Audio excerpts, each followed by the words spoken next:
Hello, you wonderful people, and welcome to another episode of Super-Fanta-Fi. This being a show where I talk about shows of the supernatural, fantasy, or science fictional genre. For today's episode, I'm going to talk about the latest episode of The 100, as well as Orphan Black.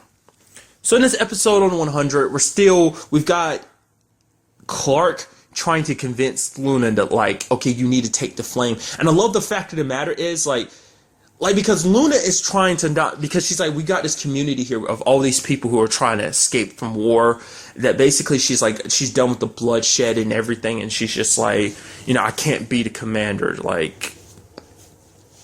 it's not, because being the commander will only lead to bloodshed, and she's just tired of that. She doesn't want to live that life. And so she just wants to stay here. She's like, it's peaceful. Essentially saying that problem won't find its way here. It's like whatever situation it's out there, no situation that they're trying to run from. They're trying to explain it to her, but it's just like she's adamant about no, I'm not getting involved.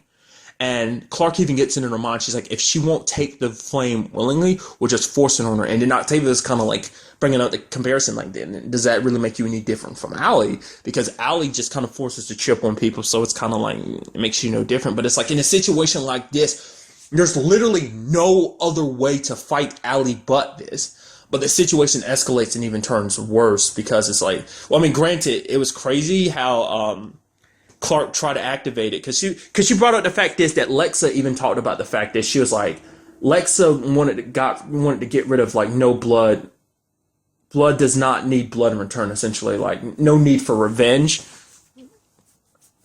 And she was trying to because she was the one that kind of convinced Lexa to do that. And it is kind of interesting how Clark is so adamant about fighting, you need to fight no matter what.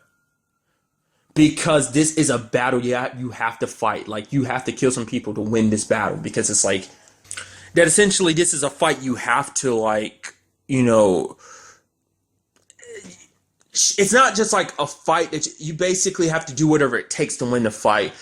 And then I because Titus had referred to Luna as a coward. And then I love what Luna finally tells her the truth. She's like, I didn't run away because I was a coward. I ran away because I knew I'd win. Because she didn't want the title of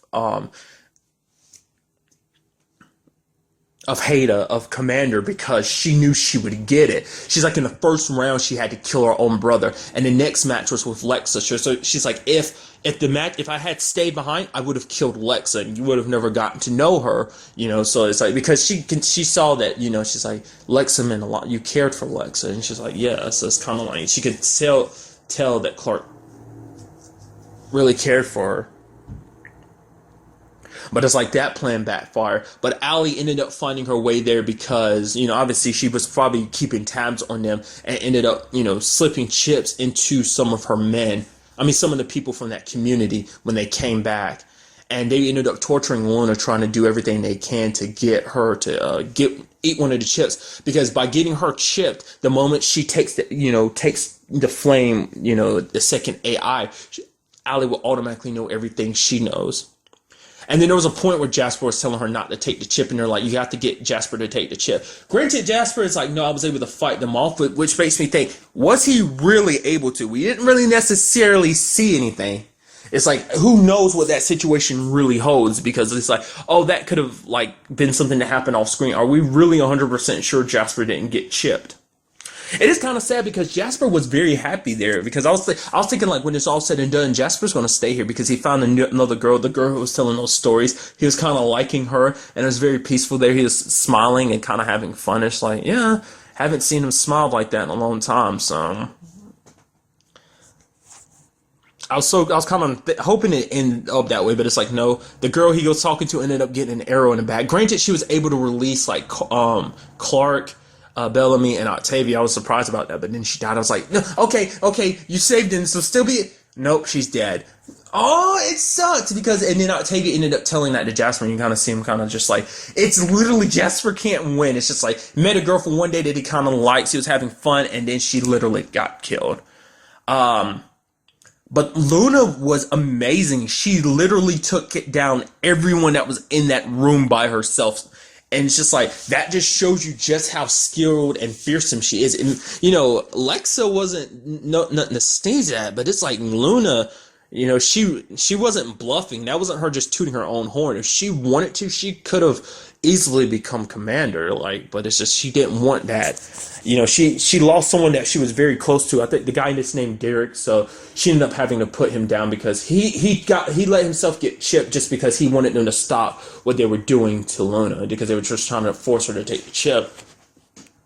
But she ended up killing everyone, and you kind of see a look on Allie's face is just like how deadly she is. Like, wow, that she took down everyone by herself, but she ended up having to kill Derek, and she really cared for Derek. So, but essentially, it's like we don't, because even Bellamy brought up the good points. Like, we don't know who here was chipped while this whole situation was going down, and essentially, the card was like, we will know when someone tries to make them move, and you have her and Luna talking again. She's like, we have to do everything, to stop this. And you finally see what I'm talking about. This enemy needs to be stopped, and we have to do everything possible to do it. But essentially, Luna was like, doing everything you can to defeat an enemy that's willing to do everything. Isn't that the same thing as blood needs blood, essentially? And she ended up, knocking him out and kicking him out. I was just like, I was so sure. I was like, okay, finally we got her on your side. She'd be a little hesitant, but she was on your side. Nope. Literally gave the flame back to you, knocked you out, and literally kicked you out. So there's no way to, because they were knocked out when they went there and got left. So it's like they have no way of knowing how to get back to that rig to find her. And it was just so like I was not expecting things to turn out that way, because it's like, what do they have now to fight Allie? That was literally the centerfold of the plan, was to do that.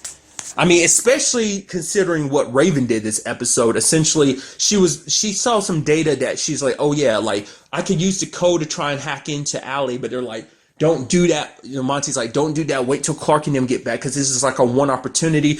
Basically, we use the password to get into her data, and then you take what the second AI has, and bam, take her down. So let's do that. Like, Bob's your uncle. And I've always hated that phrase. But it's just like Raven was so adamant in this episode of trying to take Allie down by herself. I guess it's because there was multiple levels to it. For one, she just lost Sinclair. And, it's like also she was under the chip's influence, and it's just like it suppressed all her memories. But, like maybe she kind of like, it's out of revenge in a sense, is because it's like you killed Sinclair. And plus on top of that, you've essentially taken over all the people I care about. And it's because it's like, I can't wait any longer. I was under your control, and I still feel like I guess maybe on some level Raven felt like she was still there, and she didn't like that. So she's like, I have to take down Allie soon. We can't just sit here and do nothing. We have to stop Allie because she's growing minute by minute. But it's just like, to me, like Raven was so focused on just that revenge that she did something stupid. It's kind of like Bellamy. Like the whole situation with Bellamy, the reason why he joined up with Pike was because he was hurting so much. And so she was kind of hurting the same way, and she was just so adamant, like, we can take Allie down by ourselves. And Monty was there. He was trying to keep an eye on her, make sure she didn't do anything, but she kind of fell asleep. What's surprising, there was like that whole Monty and Harper thing. I love that the fact that he brought it up. He's like, are you not chipped or anything? It's like, but was that a thing? I mean, I don't know. Maybe I just said, maybe because I'm me, I didn't never catch that. Because even Raven saw them afterwards, and she was kind of like, finally. It's like, so was that always a thing, Monty and Harper? I didn't know that. She's kind of basically like, I don't, at least things are calm now. She's like, because usually we always have to worry about like, oh, when's the next time someone's coming to attack us or kill us? But she's like, we finally have this time. So, because I was wondering, like, she was like acting, I was like, you're acting a little weird. Are you about to start making out with Monty? Like, yeah, you did. And Monty's like, oh, you're not chipped or anything, which did kind of cross my mind. Like, cause that was just kind of out of nowhere. But maybe that's something that was always there, and I just never noticed it. But Raven does what she does. She taps into the Allie system, because she found out that there's something in the data of the cathedral. There's something there that Allie was hiding, but she didn't let on. Like, she couldn't she was trying to get access to it. And basically Thelonious gets it in his mind, like, the best way to affect, because like basically the person doing this probably has to be, the group. So it's basically like, okay, we'll stall them, and the best way to do that is with Monty's mom, because essentially is like Thelonious is like, you disconnect yourself from the Arcadia service, but she's like, that's my main power source. If I do that, basically the only thing that's going to be the only like thing that's keeping me alive will be the pack. And she's like, currently at that time, you had Murphy Pike and Indra dealing with that. They were trying to take care of the pack, trying to destroy it. And then you had but you know, they used Monty's mom, which was very low blow, talking to him, and they distracted him. But then eventually she was like, eventually he was asking Raven like, how do we shut it down? So basically Raven did her thing, and he's just like, you basically gave it was his choice, basically, like, you have to press enter. And so he did, and it was just like, it was so heartbreaking, because it's like the nerve of Ali to try and use his mom to manipulate him. It's like, because it's like, once this is done, what will happen to her? It's like, basically she only exists there, so it's like most likely she'll get deleted. So it's like, well, I didn't really understand it, so do correct me. Did they delete Monty's mom there when she was doing what she was doing, which I can only assume that's what it was? Because granted, they didn't delete everyone, but they ended up deleting Monty's mom. I can only assume that's what happened. But in the end, Ali ended up disconnecting herself from the Arcadia server, so basically meaning everything was pointless. They literally had a one shot after going to go against Ali, and Raven blew it, and she was kind of crying because she's like, I'm sorry, Monty, but it's like, you literally had one chance, and you just shot it, like, because there's no other way to go after Ali now. Because Ali only took notice of them because she used that password and was able to track it back to them. And it's just like, I mean, granted, this was before we found out that Luna did what she did, kind of like kicked up. She didn't take the flame and kicked Clark and others out. Like, so like, but still, before that, it's like, literally Clark and them are going to bring Luna back and fix this whole situation. And now they won't have a way to deal with it. But granted, now they have to find a different way to do things. I mean, it's just like, because like they still don't even know what it is that Ali's hiding in the cathedral per se. And I love when we find out, because like the entire episode, I'm like, the migration. What is the migration you keep bringing up? It ends up finding out that the migration was transferring everyone's mind. The City of Light, she transferred it to the Ark. What remains of the Ark, because there's no one up there. But I guess the computer system in the Ark is so large and massive, it can hold all that data. So that was what the migration was about, because Murphy and them were trying to destroy the pack, but essentially they can't, because if they did, it essentially would radiate the area, essentially saying the city, but I don't know just how like big the radiation spill would be, but it's just like it would radiate it and end up killing everyone. Like it, I forgot what the word, but it's, to me in my mind, it's kind of like, well, everyone there is kind of immune to radiation, sort of. I mean, definitely they are, but I guess it's like high enough doses of radiation, even the sky people wouldn't be able to, like, the land wouldn't be, obviously it wouldn't be, I'm stupid, because like the land wouldn't be inhabitable, you know, they wouldn't be able to grow anything, most likely all the grounders would die. So essentially it's kind of like, if you destroy the pack the way it is, you'll end up killing everyone, in that regard. But I also brought up the fact is, if you destroy it, literally everyone's mind who's connected to it will disappear too, and everyone will die that way. So Murphy was hesitant to do it, but Pike did it, but still wasn't able to do it in time. So it's just like, what the hell do we do now? Like, it's like, how do you stop Ali now? She's got a massive army. There's literally no other people that can take Luna's place as commander. She's the last person that the chip can work on. Not unless they, like, to me, I was like, not unless we end up finding out that Clark can take it without killing her. But it's just like, why would that work?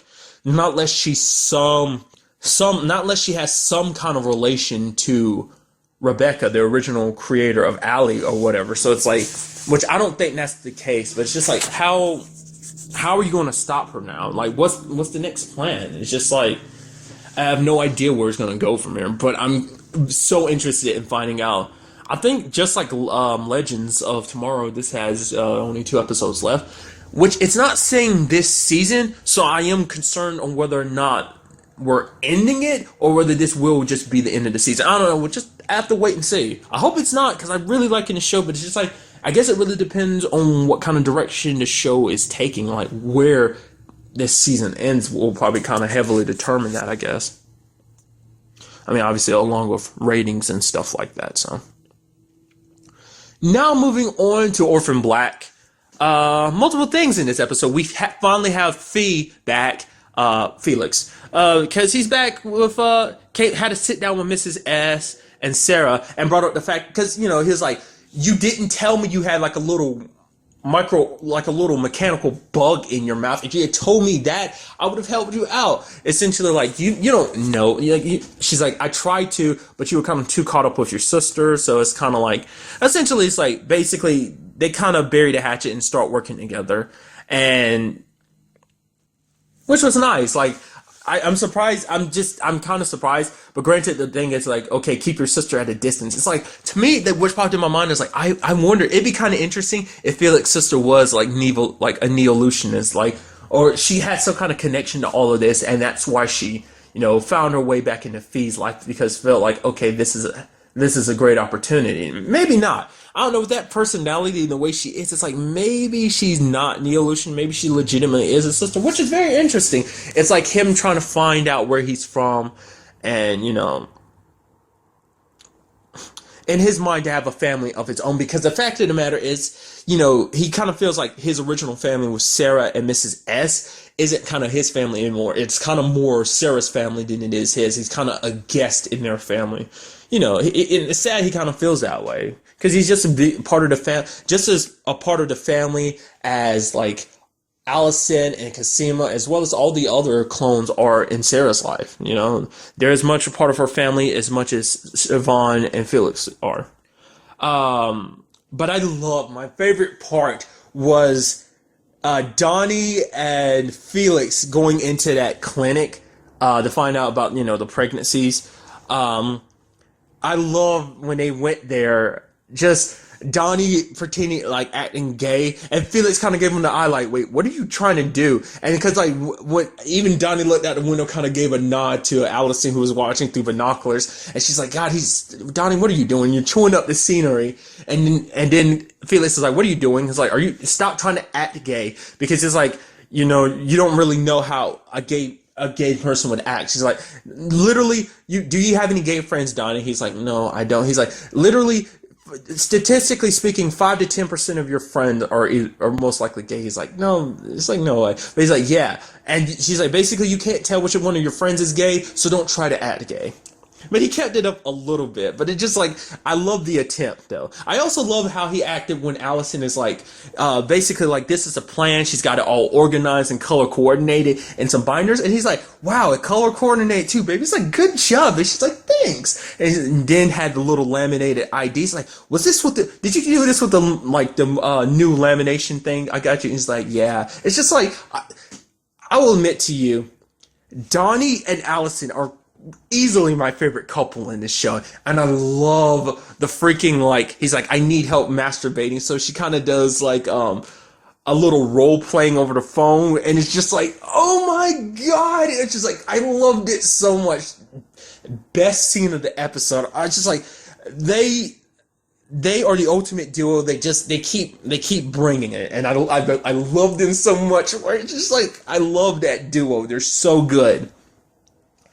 I also love the fact is, like, just as, Donnie was depositing his specimen, at the same time it was showing Cosima and them pulling out that, the bug thing from the mask they got out of Leaky's face. And I love the fact is, and when they did pull out Leaky's face, and you're just like, oh, and Scott brought up the fact is, he never gave me a raise once. Not even once. It's like, really, Scott?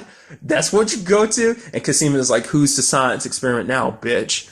And I did love the fact is, they're like, he was down there. This thing was feeding him while Leaky's body was down there underneath Allison and Donnie's garage. And she brings up the fact that, man, yes, Donnie and Allison may be psychopaths, but this is very interesting. It's like, oh no, it was an accident. Granted, it was an accident, but they went about it a different way. They literally buried him underneath the garage. I loved it. I also love the fact that she's like, they were talking, Sarah and Fi were on the phone with her, and then Allison was like, I don't want to talk about Dr. Leakey, and then Fi makes a joke like, I bet you don't. It's just like, I loved it. But we also had a sad note in this episode, Helena leaving, because basically Donnie told her to kind of, slow down with the whole like, oh, babies, babies, babies, because Allison is kind of, not necessarily jealous, but it hits a sore spot because her and Donnie tried for a long time, but they were never able to have babies of their own. So yeah, granted, they were blessed with the two great adopted children they have, but it's like it does affect you on some level knowing that you can never have children of your own. And, it's kind of got to break their heart a little bit. And it's kind of sad that, Helena felt like, I kind of got that feeling the moment she was like, okay. And kind of, I was like, you're going to leave, aren't you? Just because you feel like you're kind of overseeing your welcome. And she basically hid the tank that's got her eggs in it, and she buried it under the yard, and she left. Just like, oh, I was like, don't go, Helena. I thought, like, I know it's crazy, but there was a part of my brain that was thinking, like, maybe she, like, give one of her children to Allison to look after while she takes care of one. I don't know, but it's like, where's she gonna go? I was thinking maybe she want to track down Sarah or something. Maybe they'll come up next episode, but it's like, no, she didn't go track down Sarah, because she didn't track down Sarah this episode, but it's like, so where's Helena going to go? Not unless she's going to go live with her boyfriend. So, but it's kind of sad. It's like, because Donnie and them still haven't gotten back home, so they haven't found out. The fact is that she's not there. And we also had the whole MK situation, because MK was, trying to decipher, like, take the flash drive that she got from Sarah to try and locate where Rachel and Susan are, but ended up finding out, it's like, oh wait, actually, well, she did end up finding out where they were, but ended up finding out the person that Sarah's working with is Ferdinand, and she was essentially like, no, I can't trust you anymore, so she kind of broke off contact with Sarah. Ended up setting up a bomb underneath Ferdinand's chair and like at Beth's house, because kind of set him up. So essentially, because, Sarah ended up finding out too, this whole thing was about Helsinki. Basically, Ferdinand had what she's like one of the only she's the only surviving clone from Helsinki, which, essentially, like, it was one of the clones that she got close to. Her name was Nikki, was like her only friend. So she died. Apparently, I think there was a total, I guess, including Nikki, there's a total of 6 clones that died, as well as like 32 other people that, people that they cared about. And essentially, this whole thing was about revenge. And Sarah stopped her. She's like, yeah, he's a terrible human being. He's crappy. He should pay for what he's done. But she's like, I need him to, help with this situation. It's like the only way we're going to be able to, I need to get this thing out of my mouth. And there's no telling, like, we're going to need his help. And essentially, MK basically leaves with Ferdinand's money, like his 3,700,000 plus money, which is kind of puts a little, kind of puts a little stab in his plan, because basically he's going to take that money and run with Rachel. And I love what Shavana says, like, oh yeah, even it's kind of, who knew psychopaths could actually make human connections too? Because it's like, the fact is he actually legitimately cares about Rachel, which is in a sick, twisted scene. It's like, you care so much about Rachel, but you were so willing to kill all those clones back then. But it's like, look at you now. You care so much for Rachel because he's got some kind of sick, twisted connection. Because let's not forget what happened between him and Sarah when Sarah was disguised as Rachel. And it's just like, yeah, step on me and choking him, and he's loving every bit of it too. So it's like, they have a pretty interesting relationship. And speaking of Rachel, we have the situation with, Charlotte, because apparently Charlotte is the youngest one to catch that illness that the clones are, and they're basically nowhere closer to finding out a cure for it. And basically her mother presented a scenario to her. He's like, basically, you let the disease run its course on her, end up killing her. That way you have the best results, because it's like she's the youngest person to have it. She's the youngest clone to show symptoms to have the disease. And it's like, if you let it run its course, basically she can be the best test subject to be like, okay, you'll get mountains of information from her, or you can try and go the treatment route. Essentially, there was a clone back in season 1 that Cosima was watching her tapes those diaries that she was, those video diaries she was taking, and we saw her kind of slowly like getting worse, even with the treatment. It was just basically, you know, Cosima, and because it was a clone too, it's just like literally Cosima looking almost at herself slowly dying, and eventually find out that she did die. So I'm thinking it's that specific clone, the treatment they were giving her. It's like maybe it'll work better for Charlotte because she's younger. She doesn't have a lot of hormones in her body because she's prepubescent. It hasn't gone through puberty yet or whatever, so a lot of hormones aren't in her body or whatever, so it might work differently for her. So her mom kind of presented it as like which would be the best. She kind of left it up to Rachel. And it's like, what would Rachel do? Because she does legitimately care about Charlotte, because Charlotte, in a way, Charlotte is the closest thing she had to a daughter. She was cloned from Rachel. So it's like, that's kind of the closest thing she can get to having a daughter. I mean, seeing as, with the exception of Helena and Sarah, they're all infertile. But at the end of the episode, she kind of makes the decision to like not like help her, just let the disease run its course, which she's like brings up to her mom, is like, that's what you wanted, you wanted that to happen. It's just like, I don't know. It's like, to me, I was hoping that she would change. She'd be like, oh, that's what you want me to say. But no, we're going to cure her. But it's like, no, she didn't change her mind. All that we were left with was her mom being like, yeah, I know about you getting messages out to Ferdinand. But she's like, you know, the decision you're making, we won't go through with the treatments. Like, basically, like, the decision you're making is kind of a good one, is essentially what her mom was kind of telling her. And then she left talking about how she has to go off somewhere. But it's like, I wanted Rachel to kind of be like, no, that's not the decision I'm going to make. It's like, I guess it's like for self-survival, I guess, because she hasn't shown symptoms, but eventually it is going to hit them. Because we have Cosima still being affected by it, so. But I ended up liking that scene with Ferdinand when he was kind of on the chair, and essentially, Essence like, I'm gonna cut this wire, and Ferdinand's talking to her, and she just cuts the wire, and he's like, come on, Siobhan, essentially let me, like, kind of pray and let me get it out of my system first before you do something like that. And Siobhan was basically, okay, you're gonna wait for me and Sarah to get out of here first before you even stand up, because I'm not willing to let that thing blow up while we're here. They leave, and Ferdinand's like, and stands up. He just, I was a little nervous myself. I was like, it's about to explode. It's like, okay, it didn't. I won't lie to you. I actually had to kind of, because I had recorded it. I was fast forwarding it a little bit, because okay, I rewind. I was like, okay, he didn't explode. That's good. And another thing in this episode was the fact is that freaking Dizzy is in the know-how now. He knows about clones too, because Sarah kind of brought him in because she needed his help trying to track down MK.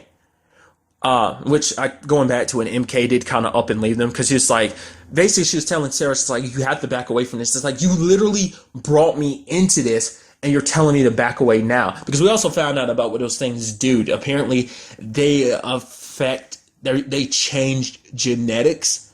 They're genetically changing, even Sarah. So it's like, but for what purpose? What are they meant to genetically change you to? I mean, granted, I guess it's connected to the Brightborn situation, where the Brightborn is trying to make the perfect human beings. So that's because we found out last episode, that's the goal of Nevolution, is to try and create the perfect, improve humanity. So that's kind of what the Brightborn essentially is kind of helping mass producing reproduction. So basically, I'm guessing those chips are them trying to slowly modify, genetically making the perfect person. So maybe that's what they're trying to do with Sarah. And I guess they felt like out of anybody, the best test subjects would be the clones, I'm guessing. I don't know, because even Leaky himself had, but maybe that's because Leaky has some kind of disease or something, and basically they were trying to genetically get rid of that disease that he's disposed to or something. I don't know. It's like, because what is the main purpose for something like that? I mean, I can't really, like I said, it has to be connected to the fact that they're trying to genetically make the perfect human being. Like, oh, make your baby stronger and better in these regards and stuff like that. So part of me was worried. I was like, is Dizzy Nevolution and we just don't know it? But it's like, no, he's been in contact with MK, and I feel like MK's pretty smart. She keeps tabs on people, so she would have found something like that. So it did pop in my mind for a little bit. It's kind of like, it's always interesting we get new people brought into Clone Club. It's like, holy crap. It's like, but you believe me about this whole clone thing? He's like, whether I believe you or not doesn't matter. It does make it for an interesting story. So it's like, that's kind of cool that Disney's a part of everything now. So I mean, I guess gives her a new sidekick so she doesn't always have to go to Felix about these type of situations. I can't wait to see more about Felix and his family, because I'm just curious to see, like, because they brought that up this season, and I feel like they wouldn't bring that up for just no reason. I feel like that's going to lead to something. I can't wait to see exactly where that leads. But it's like, where do they go from now, dealing with this whole Brightborn situation? Like, will Sarah finally be able to get that thing out of her mouth before it changes her? Because let's not forget that whole dream that Kira had, that basically the aunties came together and they burned Sarah because she turned into a monster or something like that. She wasn't herself. So it's like, I mean, we still got that to worry about. So it's like, where do we go from here? And this whole Rachel situation. I mean, are they going to be able to track down Susan and, rescue Rachel? I mean, especially now that Susan's going off somewhere. It's like, it makes you want to know, where did she go? So, but that's really all I want to talk about this episode. Till the next time we meet, be happy, be safe, love life to the fullest, and enjoy it. Good day and goodbye.